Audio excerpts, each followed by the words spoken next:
10 jours après les attentats de Paris, on se pose la question suivante, c'est quoi l'État islamique? Combien d'hommes, combien d'argent dans les caisses? Qui sont leurs alliés, leurs ennemis jurés? On fait un peu d'ordre avec Jonathan Serrero. L'État islamique, c'est avant tout une organisation politique et une armée structurée qui, depuis 2013, peut compter sur des dizaines de milliers de combattants, des blindés et de nombreuses armes. Leur encadrement est ainsi assuré par d'anciens militaires de l'armée de Saddam Hussein. Pour assouvir leur rêve de conquête, l'organisation djihadiste a fait de la terreur son principal fonds de commerce. Attentats de masse, décapitations filmées et crucifixions sont aussi organisés sur la place publique. Le Daesh s'est aussi consolidé grâce aux multiples allégeances des mouvements terroristes de la région attirés par son idéologie expansionniste mondiale. Leur chef, c'est Abu Bakr al-Baghdadi, autoproclamé calife. L'ancien détenu des États-Unis, libéré en 2004, est ainsi parvenu depuis sa rupture avec Al-Qaïda à étendre son pouvoir sur de grandes parties des territoires syriens et irakiens.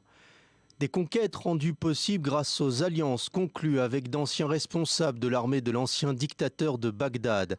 La guerre civile en Syrie, débutée en mars 2011, a ainsi permis au Daesh d'étendre sa toile sur les deux pays.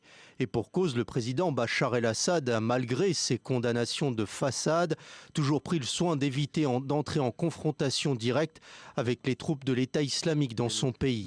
Le centre de commandement du Daesh, situé à Raqqa, n'a par exemple jamais été bombardé par les forces de l'armée régulière syrienne.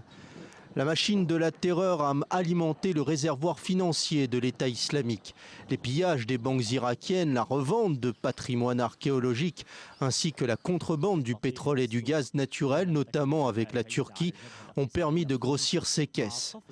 Face à l'avancée implacable des troupes du Daesh dans tout le Moyen-Orient et la multiplication de ses ramifications dans la région, les États-Unis ont décidé en 2014 de la création d'une coalition internationale. Des forces occidentales qui se contentent pour le moment de frappes aériennes, tandis qu'au sol, les combattants de la minorité kurde affrontent les terroristes islamistes.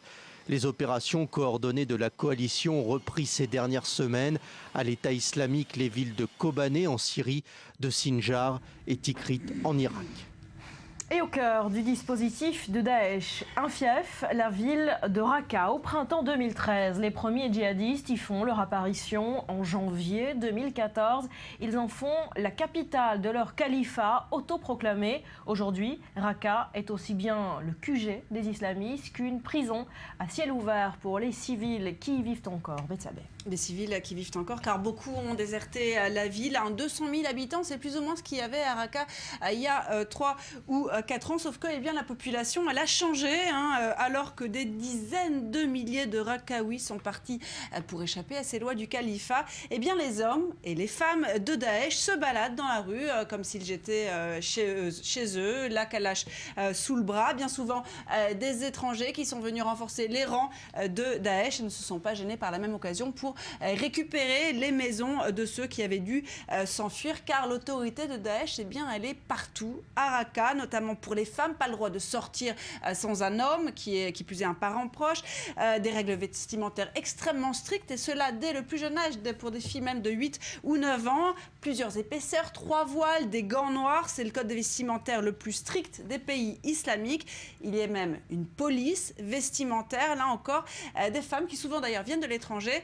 Écoutez un témoignage.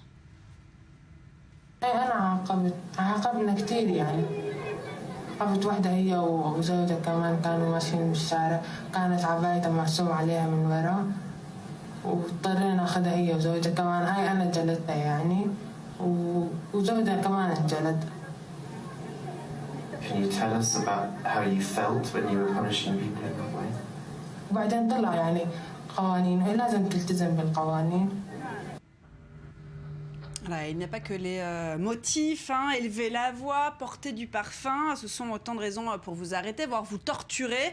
Un enfer dont on ne peut pas sortir puisque Daesh a interdit aux gens de quitter la ville pour empêcher quoi ? La sortie d'informations. Tout simplement, c'est très difficile de savoir vraiment ce qui se passe là-bas aujourd'hui.